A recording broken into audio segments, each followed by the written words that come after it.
Każdy złożony wniosek przechodzi ocenę najpierw pod względem formalnym, a następnie merytorycznym, aby sprawdzić, czy kwalifikuje się do dofinansowania z Regionalnego Programu Operacyjnego dla województwa mazowieckiego na lata 2014-2020. Dowiedz się, na co zwracamy uwagę podczas oceny i jakich formalności trzeba dokonać przed podpisaniem umowy, jeśli Twój projekt zostanie wybrany do dofinansowania. Ocena formalna przeprowadzana jest w oparciu o kryteria formalne i kryteria dostępu. Zarówno kryteria formalne, jak i kryteria dostępu są kryteriami zero-jedynkowymi. Wynikiem oceny formalnej jest ocena pozytywna, ocena negatywna lub skierowanie wniosku do uzupełnienia. Ocena formalna trwa do 45 dni od momentu zakończenia naboru i może być wydłużona o 14 dni w przypadku uzupełnienia wniosku. Wnioski ocenione pozytywnie na etapie oceny formalnej trafiają do drugiego etapu oceny, jakim jest ocena merytoryczna. Ocena merytoryczna rozpoczyna się w momencie zakończenia oceny wszystkich wniosków na etapie oceny formalnej. Ocena merytoryczna przeprowadzana jest w oparciu o kryteria merytoryczne ogólne, kryteria dostępu i kryteria merytoryczne szczegółowe. Kryteria merytoryczne ogólne i kryteria dostępu są kryteriami zero-jedynkowymi, natomiast kryteria merytoryczne szczegółowe są kryteriami punktowymi. W przypadku Europejskiego Funduszu Rozwoju Regionalnego ocena merytoryczna trwa 60 dni od momentu zakończenia oceny formalnej i może być przedłużona o 14 dni w przypadku uzupełnienia wniosku. Natomiast w przypadku Europejskiego Funduszu Społecznego ocena merytoryczna trwa od 30 do 120 dni od momentu zakończenia oceny formalnej. Projekty, które spełniły wszystkie kryteria zero-jedynkowe i zdobyły największą liczbę punktów w kryteriach merytorycznych szczegółowych, otrzymują dofinansowanie. W przypadku negatywnej oceny przysługuje Ci prawo do złożenia protestu. Wszelkie niezbędne informacje w tym zakresie znajdziesz w pouczeniu znajdującym się w piśmie informującym o wyniku oceny. Protest może dotyczyć etapu oceny formalnej, oceny merytorycznej, ale również kwestii proceduralnych. Masz 14 dni kalendarzowych na złożenie protestu od momentu otrzymania pisma informującego o negatywnej ocenie Twojego projektu.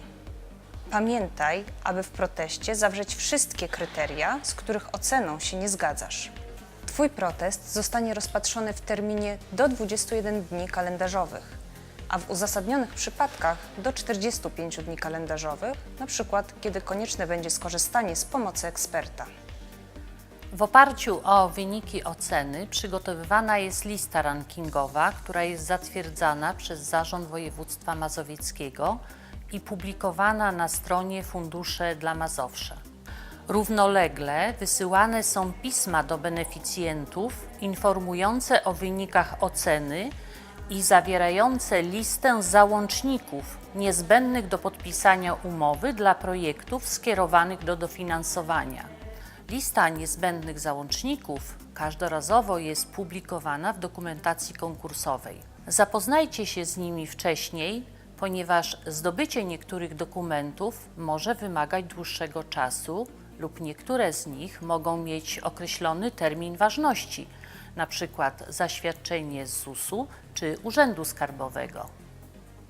Umowa o dofinansowanie może być podpisana korespondencyjnie lub w siedzibie Mazowieckiej Jednostki Wdrażania Programów Unijnych lub w Wojewódzkim Urzędzie Pracy. Maksymalny termin na podpisanie umowy w ramach Europejskiego Funduszu Społecznego wynosi 60 dni kalendarzowych. Cała korespondencja pomiędzy instytucją organizującą konkurs a beneficjentami odbywa się przez system MEWA 2.0.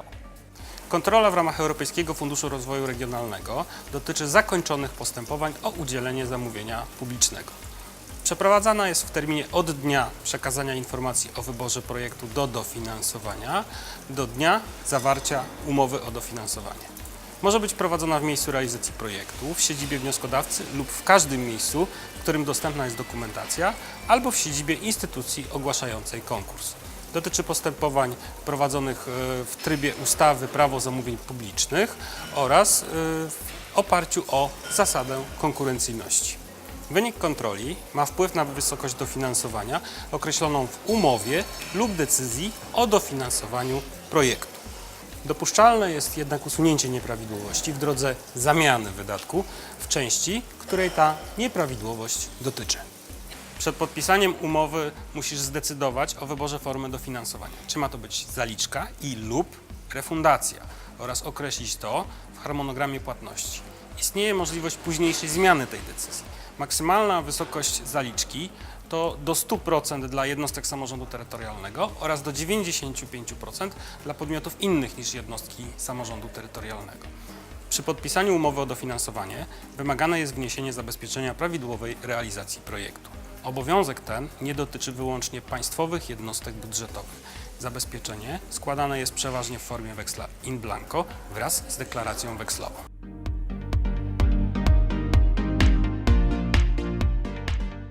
Jeśli chcesz uzyskać więcej informacji o procesie pozyskiwania środków z funduszy europejskich w ramach Regionalnego Programu Operacyjnego dla województwa mazowieckiego na lata 2014-2020, zobacz inne nasze wideoinformatory. Znajdziesz je na stronie internetowej funduszedlamazowsza.eu.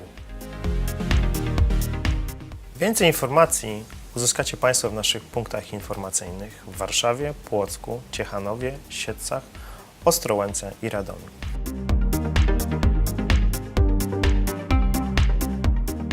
Nie zapomnijcie też o naszej stronie internetowej funduszedlamazowsza.eu.